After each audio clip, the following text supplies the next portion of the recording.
नमस्कार। आज हम द्वितीय पाठ बुद्धि बलवती सदा की व्याख्या समझेंगे।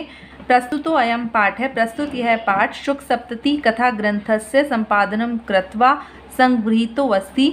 प्रस्तुत यह पाठ शुक सप्तति कथा ग्रंथ को संपादित करके लिया गया है। अत्र पाठांशे, यहाँ पाठ के अंश में सलघु पुत्राभ्याम सह कानन मार्गेण पितृगृहं प्रति गच्छन्त्या बुद्धिमती इति नाम्न्या महिलाया मति कौशलम प्रदर्शितो वर्तते। यहाँ पाठ के अंश में अपने दोनों छोटे पुत्रों के साथ वन मार्ग से पिता के घर जाती हुई बुद्धिमती इस नाम की महिला के बुद्धि कौशल को, मति में बुद्धि, बुद्धि कौशल को प्रदर्शितो वर्तते दिखाया गया है। या पुरतः, जो कि पुरतः में सामने समागतम, सामने आए हुए, सिंहम अपि, शेर को भी, भीतिम उपाध्य ततः निवार्यति, डराकर वहाँ से हटा देती है। इयम कथा, यह कथा नीति निपुणियों शुक सारिकयो कथा माध्यमेन सद्वृत्ति विकासार्थम प्रेरयति। यह कथा नीति निपुण शुक सारिका कथा के माध्यम से सद्वृत्ति के विकास को प्रेरित करती है। अस्ति देवलाख्यो ग्राम है, देउल नाम का एक गांव था। तत्र राजसिंह नाम राजपुत्र है वस्ती में, वहाँ राजसिंह नाम का राजपुत्र रहता था। एकदा केनापि आवश्यक कार्येन तस्य भार्या बुद्धिमती पुत्र द्वयम् उपेता पितृगृहं प्रति चलिता। एक बार किसी आवश्यक कार्य से उसकी पत्नी बुद्धिमती पुत्र द्वयम्, दोनों पुत्रों को उपेता लेकर पिता के घर की ओर चल दी। मार्ग में गहन कानने, घने जंगल में सा एकम व्याघ्रम ददर्श्य, उसने एक बाघ को देखा। सा व्याघ्रम आगच्छन्तम दृष्ट्वा, वह बाघ को देखकर धाष्ट्रयात पुत्रौ चपेटिया प्रहर्ते जगाद, ढिढाई से दोनों पुत्रों को थप्पड़ मारती हुई जगाद बोली। कथम एक एक शौ व्याघ्र भक्षणाय कलहम कुरुत है, किस प्रकार एक एक करके बाघ को भक्षणाय खाने के लिए कलहम कुरुत है, कलह कर रहे हो। अयम एक है, यह एक ही है। तावद विभज्य, उसी को ही विभाजित करके भुज्यताम, खा लीजिए।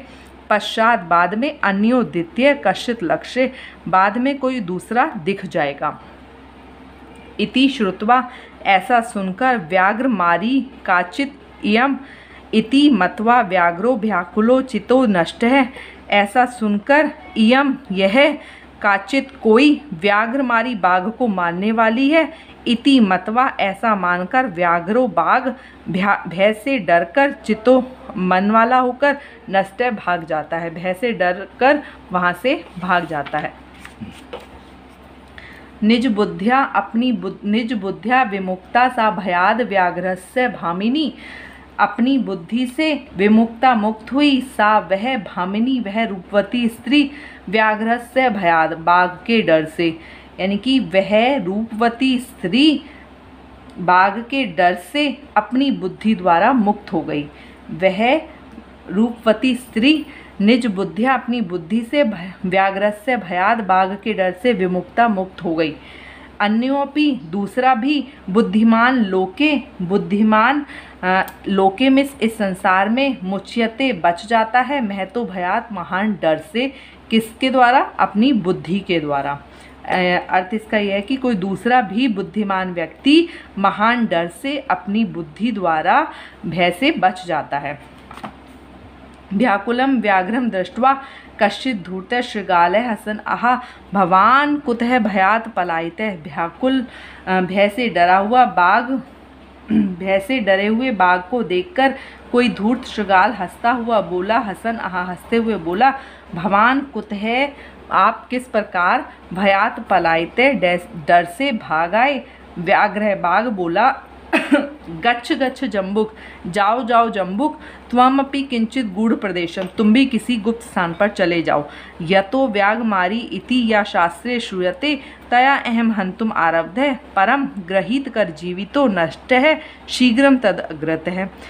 जिस बाघ को मारने वाली के बारे में, व्याघ मारी इति बाघ मारने वाली के विषय में, या शास्त्रे श्रूयते, शास्त्र में सुना गया था, तया अहम, उसके द्वारा मैं, हंतुम आरब्ध, मारा ही जाने वाला था, परम लेकिन, ग्रहित कर जीवितो, कर मिस हाथ में, जीवितो जीवन को, ग्रहित लेकर हाथ जीवन को हाथ में रखकर नष्ट है शीघ्रम तद्गतः वहाँ से शीघ्र ही भाग आया।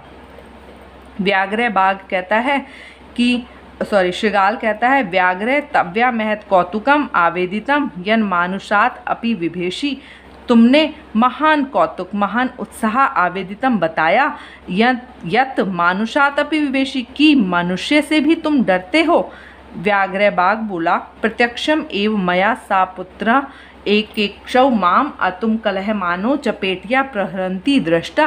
प्रत्यक्ष में ही मेरे द्वारा अपने पुत्रों को एक एक करके मम अतुम मुझे खाने के लिए कलह मानो लड़ते हुए चपेटिया प्रहरंती थप्पड़ मारती हुई उसे देखा गया। मतलब बाघ कहता है कि मेरे ही सामने उसके पुत्र मुझे खाने के लिए जब लड़ रहे थे तो मैंने उसे चपेटिया प्रहरंती थप्पड़ मारते हुए देखा अपने पुत्रों को। जम्बुक बोला स्वामी यत्रास्ते सा धूर्ता तत्र गम्यताम। जहाँ वह धूर्त स्त्री है वहाँ मुझे ले चलो, वहाँ हम चलते हैं। व्याघ्र बाघ तब पुनः तत्र गतस्य सा सम्मुख उपेक्षते यदि तरही तव्या अहम हंतव्यति। यदि तुम्हारे वहाँ जाने पर सा सम्मुख उपेक्षते यदि वह सामने दिख भी जाए, यदि वह सामने से तुम्हें देख भी ले तब मुझे तव्या अहम हंतव्यति तो तुम्हारे द्वारा मैं मारा जाऊं या तुम मुझे तभी मार देना। व्याघ्र बाघ कहता है शृगाल यदि तुम माम मुक्त्वा यासी तदा वेला पी अवेला स्यात्। यदि तुम मुझे छोड़कर चले जाते हो तो समय भी असमय, वेला कहते हैं समय को, समय भी असमय यानी कि अच्छा समय भी असमय में बदल जाएगा, बुरे समय में बदल जाएगा। जम्बुक कहता है यदि एवं तरही माँ निज गले बंधवा चल सत्वरम। यदि ऐसा है तो मुझे निज गले अपने गले में बंधवा बांधकर सत्वरम चल शीघ्रतापूर्व चलिए। स व्याघ्र तथा कृत्वा वह बाघ वैसा करके काननम ययो जंगल में चला जाता है। शृगालेन सहितम पुनः आयांतम व्याघ्रम दूरात दृष्ट्वा। शृगाल सहित दोबारा आए हुए बाघ को दूरात दृष्ट्वा दूर से देखकर बुद्धिमती चिंतितवती सोचने लगी। जम्बुक क्रतो उत्साहाद जम्बुक के द्वारा उत्साहे गए मतलब सियार के द्वारा उत्साहित किए गए व्याघ्रात बाघ से कथम उच्यताम कैसे बचा जाए। परम लेकिन प्रत्युन उत्पन्न मति लेकिन शीघ्रता से ही उत्पन्न बुद्धि वाली सा उसने जम्बुकम आक्षेप अंत्य अंगुल्या तर्जयंती उवाच। जम्बुक पर आक्षेप करती हुई अंगुली के तर्जयंती तर्ज से उवाच बोली। मतलब जम्बुक पर ही आक्षेप लगाती हुई उसी पर उल्टा आक्षेप लगाती हुई उंगली के इशारे से बोली रे धूर्त अरे धूर्त तव्या दत्यम मह्यम व्याघ्र त्रयम पुरा। तुम्हारे द्वारा मुझे पहले 3 बाघ दिए गए। विश्वासस्य अद्य एकम आनीय कथम यासी वद अधुना। विश्वास दिलाकर एकम आनीय एक को लाकर कथम यासी कैसे ले जा रहे हो। वद अधुना अब बताओ। इति उक्त्वा ऐसा कहकर धाविता तूर्णम व्याघ्रमारी भयंकरा। ऐसा कहकर वह बाघ्रमारी भयंकर रूप से तेजी से दौड़ी। मतलब धाविता दौड़ी तूर्णम तेजी से भयंकरा भयंकर। ऐसा कहकर वह बाघ्रमारी भयंकर रूप से तेजी से दौड़ी। व्याघ्रो अपि सहसा नष्ट। बाघ भी जल्दी से ही भाग गया गलबद्ध शृगाल के गले में बंधे हुए शृगाल के साथ। एवं प्रकारेण इस प्रकार ही बुद्धिमती व्याघ्रजाद भयात पुनः अपि मुक्ता भवत। बुद्धिमती बाघ के डर से पुनः अपि दोबारा भी मुक्ता भवत मुक्त हो गई, बाघ के डर से दोबारा भी बच गई। अतः उच्यते इसलिए कहा ही है बुद्धि बलवती तन्वी सर्व कार्येषु सर्वदा।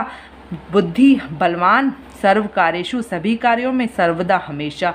इसलिए कहा जाता है कि तन्वी बुद्धि बलवती इसलिए कहा गया है क्योंकि कोमल अंगों वाली बुद्धि ये बुद्धि का विशेषण है कि तेज बुद्धि हमेशा बलवान रहती है सभी कार्यों में। आज हमने इसकी व्याख्या समझी। नेक्स्ट वीडियो में इसका अभ्यास कार्य करेंगे। धन्यवाद।